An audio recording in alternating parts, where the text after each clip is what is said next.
If you're a company based in Sunderland and looking to grow in 2026, but uncertain what digital marketing strategies you should be doing, if you're looking to try to get more inquiries or more customers in the Sunderland area and uncertain whether you should be teaming up with an SEO agency that's based in Sunderland or a PPC agency based in Sunderland, or maybe you're looking for a freelance lead generation service that's going to generate you more inquiries for your Sunderland-based business.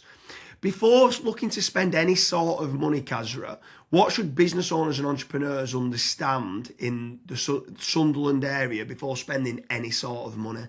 So the number one thing that I always recommend to Sunderland-based business owners is going and setting up some KPIs.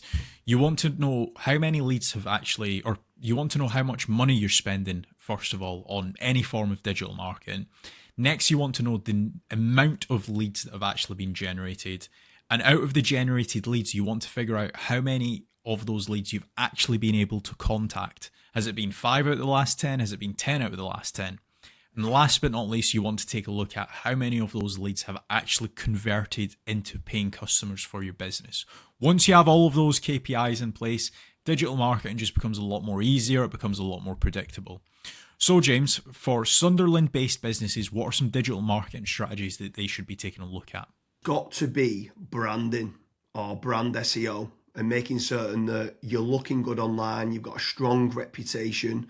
I think everything needs to start, the foundations need to start with a positive kind of brand SERP of who you are and what you do.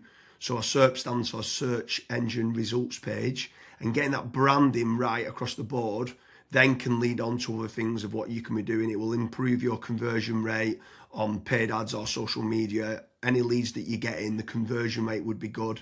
If at the 11th hour, they're going to decide who you're going to go with, branding, I think, becomes very, very important. So I'd say that's the first thing that people need to get right for all digital marketing strategies. My next strategy is going to be AI visibility. I feel like more and more companies are actually looking into this. So what does ChatGPT, Claude, Gemini, Grok, Perplexity say about your brand or about your business? Is it a positive thing or is it a negative thing? And also trying to figure out what it says about your competitors as well. And obviously trying to improve that's really important. Some people call it AI SEO, some people call it GEO, some people call it LLM optimization.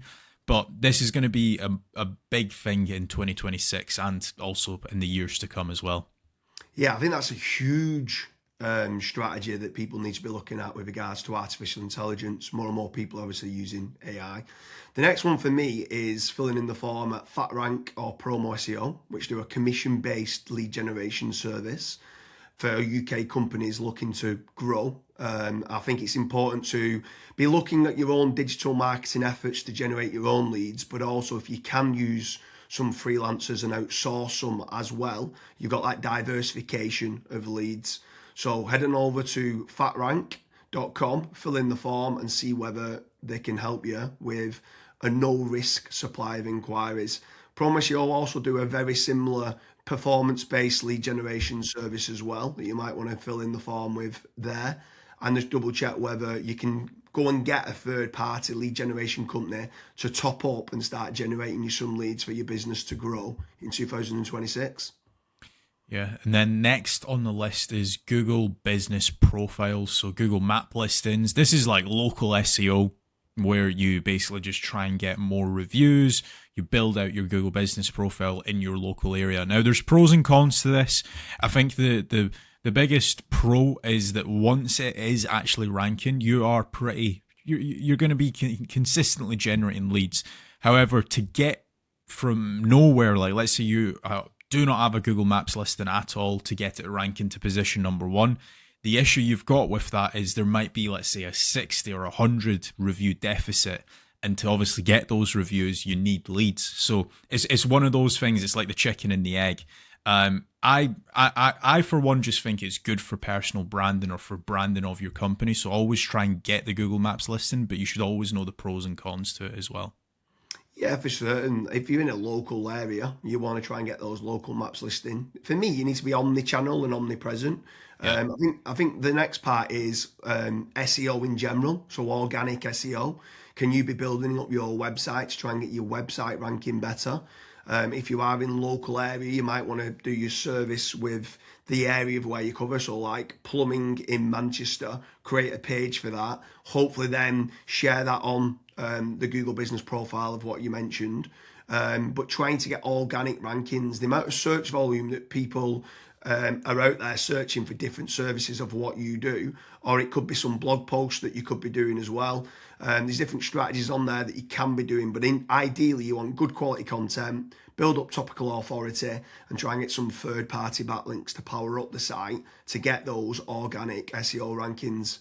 I think that's another big part that you need to be doing as part of your digital marketing strategies in 2026. Yeah, and then the next one, which kind of ties back to what you were saying before, James, is obviously organic social media. Now, organic social media, I think it's more of a numbers game. So try to create good content that your audience would actually view. Like I see this time and time again where I look at brands and they've just published maybe 4 or 5 posts on their Instagram profile and they've not been active for 3 years, right? That's not going to drive you sales. But if you can do how-tos, if you can do guides, maybe you can do before and afters, right? If you can do content like that, that way people will see you on socials and they will actually click to actually figure out more about you, fill in the contact form. The caveat to organic social media, yes, it's free to do. It's not like PPC, for example, but it is very much a numbers game. So you want to be consistently uploading, maybe not every day, but at least 3 or 4 times a week. Yeah, for sure. On the subject of social media, paid social ads as well is massive. I'm a massive advocate of the kind of the dollar a day strategy of what people talk about. So if you are going to be taking the time to be posting every day, like you mentioned there for organic social media, just spending a few pounds on those posts and boosting it. So getting case studies, any awards that you've won as well for reputation and starting boosting that. You can also be running retargeting ads. So if anyone's clicked through to your website, you can be running retargeting, which is paid social as well. Different places like Meta, so whether that's Facebook and Instagram, you've got Twitter, you've got YouTube, you can be running Pinterest, you can even run in places like Reddit as well for paid ads. And I think paid social media is still an untapped market for digital marketing strategies. Yeah. The next one is it's probably a love-hate relationship. It's PPC, right? Google AdWords or doing it on Bing, wherever. That's basically the sponsored results. So if you search for a service, it's above local SEO. Now, I have spoken, and both myself and James, we've both spoken to so many business owners that are either they've spent 10, 15, 20,000 pound on it, and they've not had a single result, or they might have had a few leads and it's just not been of quality. Or you've got other guys that have spent hundreds of thousands on it and they're like, it's the best thing that's ever happened to my business. Now, the reason why people are either they absolutely love it or they absolutely hate it is probably down to how it's been set up. Like there's so many different nuances to PPC, like for example, having a really proactive negative keyword list, making certain that you have a set of banned IPs. Like, for example, your competitors could be clicking on your ads, and that's deemed as what's called click fraud. Making certain that you've got a high converting landing page, making certain that you KPI your sales team. So when a PPC lead comes in, that is one of the first priorities that they actually take when it comes to contacting the lead. There's all of these different nuances, and if you're not on the ball with PPC, it's probably not going to work for your business. However, if you've got a really good, well-refined sales team, you've got a really good landing page, you've got a well-kept, up-to-date negative keyword list, you are using click fraud software, at that point, it will actually probably perform well for you. But again, just know the pros and cons to PPC. Yeah, for sure. There's certainly pros and cons. There's benefits of using it to get instant leads. But like you said, the amount of people that we speak to that have burnt a lot of budget and not had the inquiries and stuff that's come through as part of the digital marketing is pretty scary. While we're on the subject of paid, obviously we spoke about paid social ads, and now you've spoke there about PPC with Google or Bing. I'm going to throw in the mix paid ads on AI platforms. It's not fully rolled out as we're doing this video, but I know that ChatGPT are looking to try and roll out ChatGPT ads. Claude, Perplexity, other kind of LLMs might start rolling it out in 2026. I think if you're one of the early adopters and innovators to get on there, I think you could be getting cheap leads or cheap contact form submissions. So it's something to look out for, of doing paid AI listings and ads. I think that could be something to look out for in 2026.